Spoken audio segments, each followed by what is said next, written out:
దేవునికి స్తోత్రం. మన ప్రభును రక్షకుడైన యేసుక్రీస్తు వారి నామంలో అందరికీ ఉదయకాల శుభములు తెలియజేయుచున్నాను. ఈరోజు దేవుని వాగ్దానము కీర్తనల గ్రంథము 107వ కీర్తన 23-24 వచనాలు. ఓడలెక్కి సముద్ర ప్రయాణము చేయువారు, మహాజలము మీద సంచరించుచు వ్యాపారము చేయువారు యెహోవా కార్యములను సముద్రంలో ఆయన చేయు అద్భుతములను చూచిరి.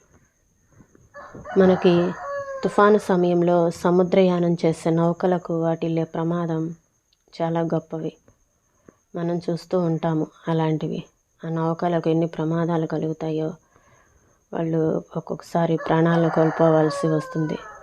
అలాంటి ప్రమాదాలు జరుగుతూ ఉంటాయి.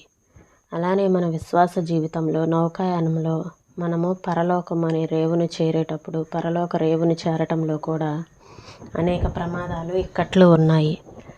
అయితే మనకి పురాణ గాథల్లో ఏమని చెప్తారు అంటే, తుఫాను రప్పించేది ఒక దేవుడు అయితే దాని నుంచి కాపాడేది మరో దేవుడు అని పురాణ కథలు చెప్తూ ఉంటాయి.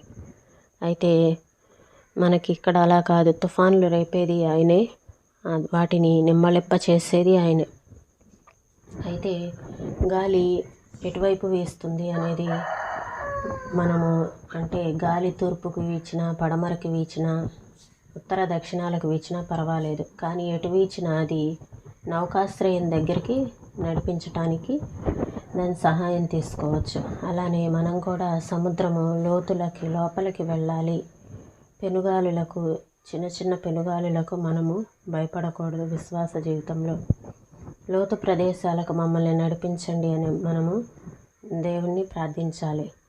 ఎందుకంటే సముద్రంలోకి ఎక్కడైతే కొంచెం గాలి వీచగానే నావ కొట్టుకొని పోయి బద్దలవుతుందేమో, కానీ సముద్రంలోకి వెళ్తే అక్కడ విజయం సాధించటానికి చాలినంత చోటు ఉంటుంది. మనము కొన్నిసార్లు మన లోకంలో ఒక మాట అంటూ ఉంటారు, నిండా మునిగిన వారికి చలి తెలియదు అని. అలానే మనం కూడా ఈ పైన వచ్చే పెనుగాళ్ళకి భయపడకూడదు, బెదరకూడదు ఆత్మీయ జీవితంలో అనేది మనం ఇక్కడ నేర్చుకోవాలి. గాలి ఎటు వీచినా అది పరలోకానికి చేర్చే సాధనమే అని గ్రహించని వాడు జీవన నౌకాయానంలో అనుభవం లేనివాడే. గాలి లేకుండా ఉన్న స్థితే ఎవరికీ ఉపయోగం లేని స్థితి.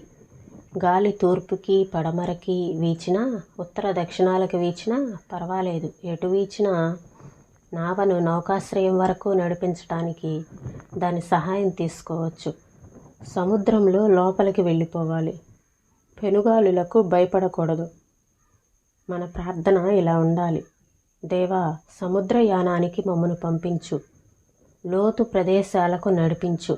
ఇక్కడైతే కాస్త గాలి వీచగానే నావ కొట్టుకొని బ్రద్దలైపోతుందేమో, సముద్రంలోకి మమ్మల్ని పంపించు.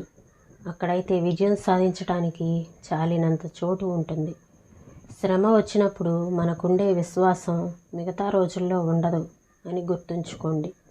పరీక్షకు నిలబడలేనిదంతా శరీర సంబంధమైన ఆత్మవిశ్వాసమే. ప్రశాంత వాతావరణంలో ఉండే విశ్వాసం కానే కాదు.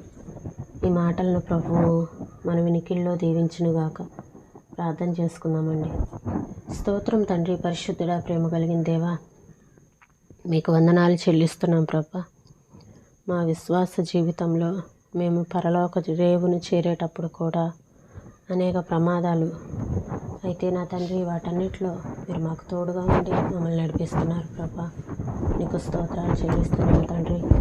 అయ్యా నా తండ్రి, సముద్రంలో లోపలికి వెళ్ళిపోయేవారిగా, లోపలికి నాయనా ప్రభా మేము చూసేవారుగా మమ్మల్ని ఉంచండి తండ్రి.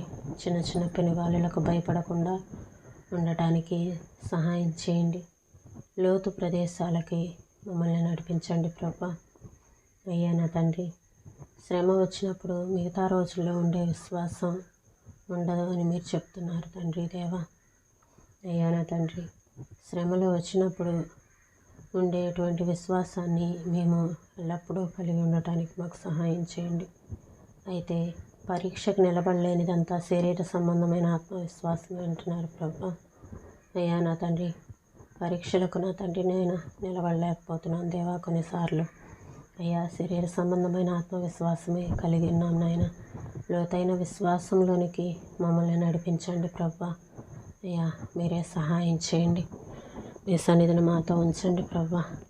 మీ కృపను అనుగ్రహించమని యేసయ్య పరిశుద్ధమైన నామంలో అడిగి వేడుకొంచున్నాం తండ్రి. ఆమేన్.